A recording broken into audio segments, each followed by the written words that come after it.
నాకు వ్యతిరేకంగా వస్తే సినిమా కాదండి, ప్రపంచంలో ఇంకా అతను బతకడానికి వీలుండకుండా అవుతుంది. తప్పు అతను చేసింది 10 సంవత్సరాల నుండి చేయడం అన్న తప్పు. నన్ను ప్రిజన్ కి పంపించి ఇంట్లో నుంచి పారిపోయి వెళ్ళిన మనిషి అతను.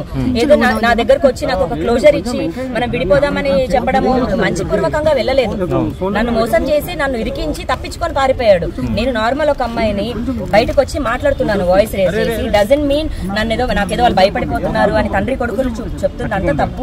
ఇప్పటికి కూడా నాకు మామగారు అనే రెస్పెక్ట్ ఉంటుంది కాబట్టి నిజాలు బయటకు పెట్టట్లేదు. నిజాలు బయటకు మీరు టూ అని వస్తారు. లావణి ఇప్పుడు మాట్లాడుతూ రాస్తారు మస్తాన్ సాయి తోటి మీకు ఎఫ్ఐఆర్ ఉందని చెప్పి చెప్తున్నారు లాయర్ గారు కూడా.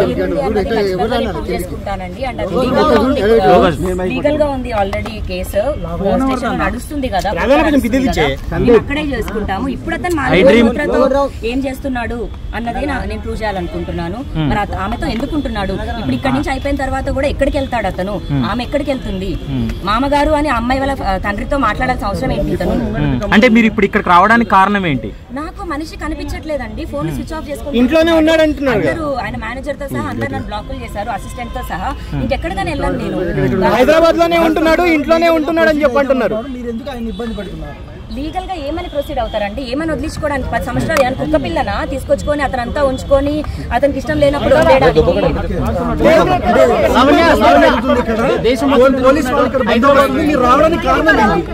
మనిషి ఇంకా ఇక్కడే దొరుకుతాడు కదా. ఈ రోజు ఇక్కడనే కాదు, రేపు ఎక్కడికైనా వదలు రాజధానిని వదిలే సమస్య లేదు. అతను నా మనిషి, నా రాజ్యం. నేను అతని కోసం ఎక్కడి వరకు వెళ్తానండి.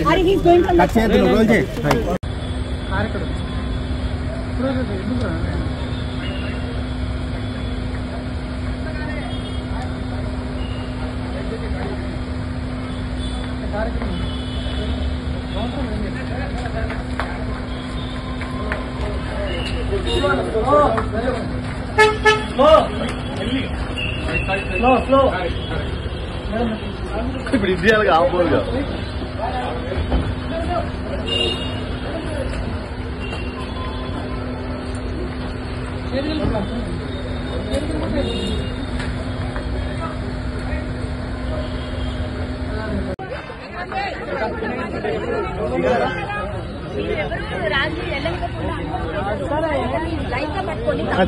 ఎందుకు పారిపోతాడండి?